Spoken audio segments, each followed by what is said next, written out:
Title: Transforming Savings into Investments, a Guide. Imagine this scenario.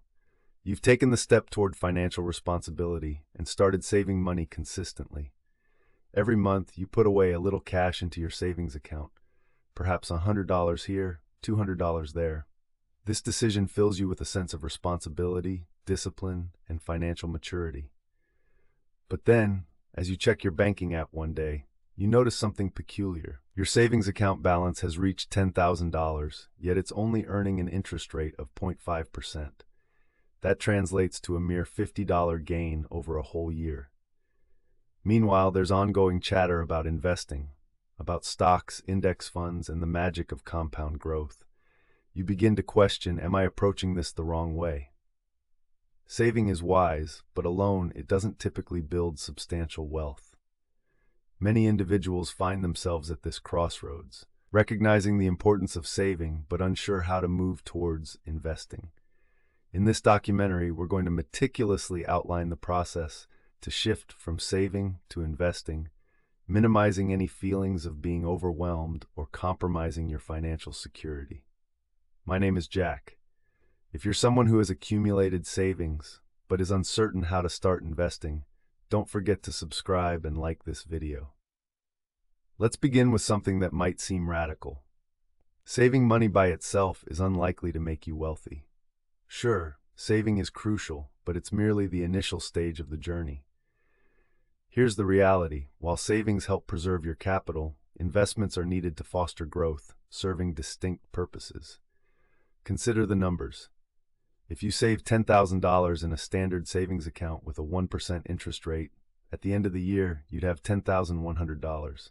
Not terrible. Now weigh that against investing. Historically, the S&P 500 stock market has provided an average annual return of 10% over long intervals. If that same $10,000 is invested with a 10% yearly return, you'd have $11,000 after 1 year.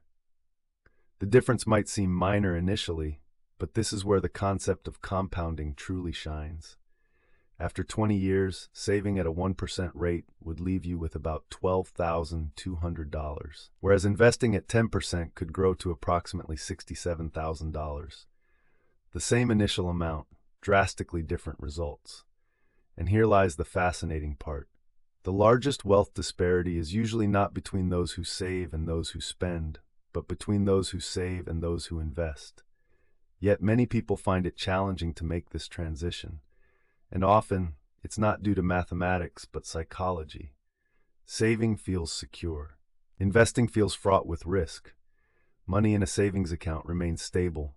It doesn't drop by 5% on a random Tuesday afternoon. Investments, however, can fluctuate, sometimes upwards, sometimes downwards. This volatility in value can be daunting. Now you may be concerned, thinking, but Jack, I don't want to risk losing my savings. That's completely understandable. This is precisely why shifting from saving to investing should be gradual, not abrupt. Let's delve into the step-by-step process. The first step involves establishing a genuine emergency fund. Before investing even a single dollar, it's prudent to have sufficient cash reserves to cover 3 to 6 months of living expenses. This fund remains untouched for investments or lucrative opportunities. It's strictly for unforeseen expenses like sudden job loss, medical emergencies, or unexpected car repairs. Many fail to realize that needing money too soon often leads to panic selling. An emergency fund safeguards your investments from life's unpredictabilities. Step 2 focuses on mentally distinguishing between saving and investing. Visualize them as 2 separate pots. One contains your safety money, and the other your growth money. Safety money doesn't fluctuate. Growth money, however, is meant to vary because its primary objective is long-term growth. This cognitive division considerably alleviates anxiety. Step 3 is to begin investing with modest amounts. Contrary to what many beginners think, you don't need substantial sums to start investing. Numerous brokerage platforms offer opportunities to invest starting as low as $50 or $100. The aim isn't to secure large profits initially, but to foster a consistent investment habit, as forming habits is more impactful than precise timing. Step 4 suggests focusing on straightforward investments initially. A common beginner's mistake is diving into complex strategies involving day trading, options trading, or crypto speculation. Simpler investments, however, often yield better outcomes. Take index funds, for instance. They mirror the stock market as a whole, allowing you to invest in hundreds of companies simultaneously, rather than trying to pick winners. This approach offers diversification, lower risk, and long-term growth. It's easy and it works. Even renowned investor Warren Buffett has often advocated for low-cost index funds as a suitable option for most investors. Most people don't realize that the most effective investment strategy is often straightforward. It's known as consistent investing. Let's consider this example. Suppose you invest $300 monthly into the stock market. With an average market return of 8% annually, after 25 years, your total would be around $285,000.